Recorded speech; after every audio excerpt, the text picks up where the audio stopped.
وہ جوان جو ہی پروان چڑھا ان فوان شباب آیا تو اس کی پیشانی سجدے کے تقدس سے مالا مال ہو گئی، اس کی آنکھوں میں حیا اور شرم کے پہرے آ گئے، اس کے خیالوں میں پاکیزگی آ گئی، اس کی زندگی کے شب و روز نیکی کے ماحول میں بسر ہونے لگے، اس کی راتیں ذکر الہی میں، تلاوت کلام مجید میں اور دن یاد الہی میں روزے سے گزرنے لگے۔ وہ جوان جس کی جوانی اللہ کی عبادت میں گزری، کیونکہ جوانی اگر عبادت میں گزر گئی تو بڑھاپا تو پر نور ہے ہی ہے۔ سب سے مشکل مرحلہ زندگی کا جوانی کا ہے۔ شیطان زیادہ ورغلاتا ہے کسی شخص کو جب وہ جوانی کے مرحلوں سے گزر رہا ہوتا ہے۔ تو جس کی جوانی خیریت کے ساتھ گزر گئی اور اس نے اپنی جوانی کے تقدس کو محفوظ رکھ کے منزل تک پہنچا لیا، اپنی عصمت کے جوہر کی حفاظت کی، اپنی آبرو کو لٹنے نہیں دیا، اپنی آنکھوں کی شرم و حیا پر پہرے بٹھائے اور آنکھ کو برباد نہیں ہونے دیا اور اپنی زندگی کے تقدس کا پہرا دیا، تو جو جوان اپنی جوانی کو خیریت کے ساتھ گزار گیا۔ کسی نے کہا تھا نا، کتاب زیست کا ایک اور باب ختم ہوا، شباب ختم ہوا، ایک عذاب ختم ہوا۔ تو جوانی جس کی منزل تک پہنچ گئی خیریت کے ساتھ، عافیت کے سائے میں، مشکل تو بڑا ہے جوانی کو منزل تک لے جانا، خیریت کے ساتھ، داغدار نہ ہونے دینا، جوانی کے تقدس کو رسوا نہ ہونے دینا، عصمت کے جوہر پہ کالک نہ لگنے دینا، خواہشات کو غالب نہ آنے دینا۔ آسان کام تو نہیں ہے، مشکل کام ہے، لیکن اگر کوئی مشکل کاٹ گیا، جوانی کے تھوڑے سے ایام میں گزار گیا، اللہ اکبر۔ حضرت شیخ ختلی کہتے ہیں،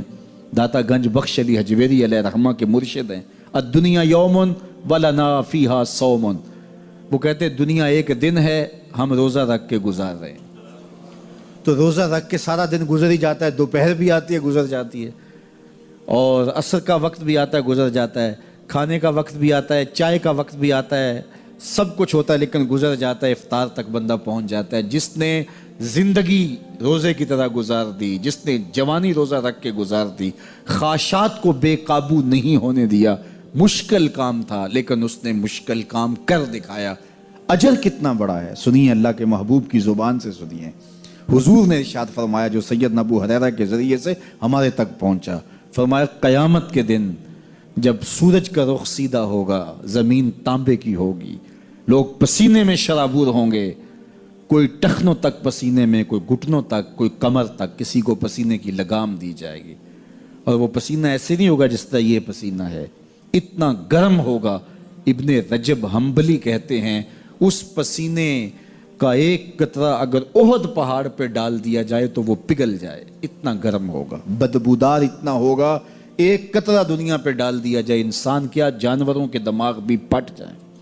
اس پسینے میں لوگ شرابور ہوں گے۔ لیکن جس نے اپنی جوانی کو عافیت سے گزارا ہوگا، کل قیامت کے دن جب کوئی سایہ نہیں ہوگا، اللہ اس جوان پر اپنے عرش کا ٹھنڈا سایہ عطا فرمائے۔ وہ شخص جس کو کسی عورت نے دعوت گناہ دی اور وہ صاحب منصب تھی، صاحب جمال تھی، اور اس نے یہ کہہ کہ یہ خواہش، یہ آرزو مسترد کر دی، انی خاف اللہ۔ اسی طرح کوئی عورت ہے تو اس نے اپنے تقدس کی حفاظت کی، اپنی آبرو پہ پہرا دیا اور کسی پیشکش کو ٹھکرا دیا، تو فرمایا قیامت کے دن جب کوئی سایہ نہیں ہوگا، اللہ اسے بھی اپنے عرش کا ٹھنڈا سایہ دے گا۔ کیسا سخت دن ہوگا، اور وہ کس اعزاز میں ہوگا، کس تکریم میں ہوگا۔ یہ تو 4 دن 10-20 سال ہیں، اور وہ 50,000 سال کا ایک دن۔ پھر اس کو اللہ کا شکر ادا کرنا ہوگا کہ اللہ تو نے کتنا کرم کیا میرے اوپر کہ میری جوانی خیریت اور عافیت سے گزری، اور آج اس کا تو کتنے سخت عذاب آئے۔ لیکن اس امت پر عذاب استیصال نہیں آئے گا، لیکن چھوٹے چھوٹے جھٹکے عذاب کے انہیں پہنچتے رہیں گے۔ کبھی بے موسمی بارشیں ہوں گی، کبھی موسم پہ بارشیں نہیں ہوں گی۔ یہ عذاب کی صورت ہے، اللہ کی ناراضگی کی صورت ہے، بلکہ تشدد، افتراق اور لوگوں کا قلبی بودھ، یہ بھی اللہ کی ناراضگی کی صورت ہے۔ گھر کے افراد ہی ایک دوسرے سے گھر میں الجھے ہوئے رہ رہے ہوں گے، گھر کے اندر لڑائی ہوگی،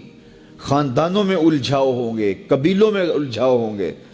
شہروں، بستیوں، گلیوں میں لوگ ایک دوسرے سے الجھ رہے ہوں گے، قتل اور حرج عام کر دیا جائے گا، جس طرح کہ حدیث میں آتا ہے، اور وہ دیکھیے ہمارے سامنے موجود ہے۔